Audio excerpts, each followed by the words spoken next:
Hi everyone, thanks for tuning in. My name is Ron Guth, and today I'm reporting on the COVID relief bill that was signed into law yesterday, December 27th, 2020, by President Donald Trump. I'm going to dive into the bill and tell you what it means for you and for the American economy. There is some confusion about what this COVID bill was. It's actually a two-part bill. The first part was an omnibus spending bill that basically keeps the government funded and running until September 2021. The second part was the COVID relief portion, which provides $920 billion to stimulate the American economy and provide a $600 payment to some Americans. If you've heard about all the pork or wasteful spending that's in the bill, that's on the omnibus side. In my opinion, tying the two bills together was rather cynical because proponents of the massive spending in the omnibus bill used the COVID relief bill as a way to get desperate Americans to swallow a bitter pill that would add trillions to the national debt in exchange for a $600 check. On the other side, the proponents of the COVID relief bill used it as a bludgeon to get spending reductions from the other side. But that is how politics works in Washington. Each side gives up something, and each side gets something. So let's see what we get under the COVID relief bill. The numbers I'm using are from the Committee for a Responsible Federal Budget website, and I'll include a link in the description below. Before I get into the bill itself, please consider subscribing to my channel. It's easy, just hit the subscribe button, and you'll be helping me to get to that magical goal of 100 subscribers. The $920 billion provided in the COVID relief bill will be spent in 8 different ways. Some of the money will be spent immediately, such as the $600 relief checks, and some will be spent over time, or will be given as tax credits or exemptions. First, $325 billion will go to aid small businesses. Part of this is another draw for the Paycheck Protection Program, which allows small businesses to retain employees who they might otherwise have to let go. Other portions of this provision include $15 billion for theaters and public entertainment venues that have been effectively shut down due to COVID. The second part is $120 billion to extend unemployment benefits for people laid off because of COVID. This time the unemployment benefit is only $300 compared to the $600 in the earlier COVID relief bill passed this year. Now this was a big bone of contention because the $600 was more than many people were making, and it turned out to be a disincentive for them to go back to work. Now keep in mind that these benefits are in addition to unemployment monies that are already being received.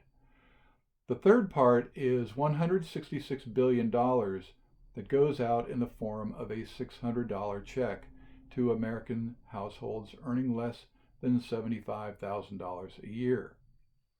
For households that earn more than $75,000, the amount of the check is reduced the more they make, and it disappears once they hit $90,000 in income. Now, $600 is half of what was paid out in the earlier COVID Relief Act, but this time kids will get $100 more, and the relatives of undocumented persons who have Social Security numbers will receive a check this time. The fourth part is $82 billion for education.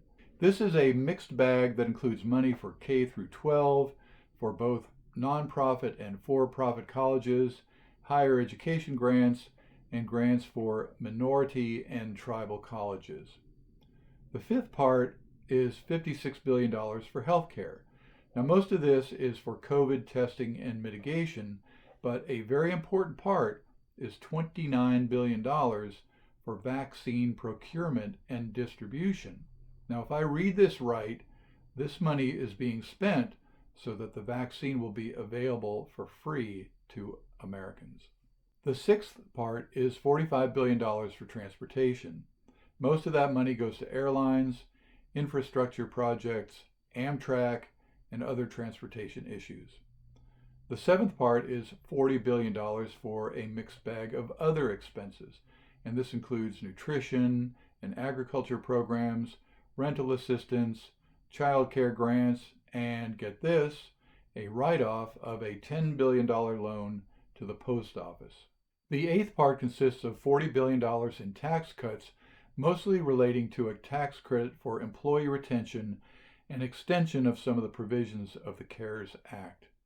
The sum total of these 8 parts comes to $920 billion. Now, what do we get for this $920 billion that we're spending? According to the Committee for a Responsible Federal Budget, this new COVID relief bill will increase the gross domestic product by between $505 and $720 billion. This is because much of the money that is being spent in the COVID relief bill flows right back into the economy. For instance, in the case of the $600 checks, all of that money will be spent by the recipients. Now, almost all of the economic impact payments will justify their expense. Roughly half of the PPP, that's the Payroll Protection Program, and other small business support will be recovered in the GDP, about half of it. And almost all of the state and local aid monies will be recovered as well. But this still leaves a shortfall of between $200 billion and $415 billion. Now this, of course, will be added to the national debt. So this is what the COVID relief portion of the latest spending bill looks like. I'm not addressing the omnibus spending portion of the bill, which I will leave for another episode or for other experts to explain. President Trump signed the bill, which has already passed the House and the Senate. But when he signed the bill, he demanded that wasteful spending be cut. Unfortunately, that demand has no teeth whatsoever, and it is unlikely that any cuts will be made, at least not to this bill.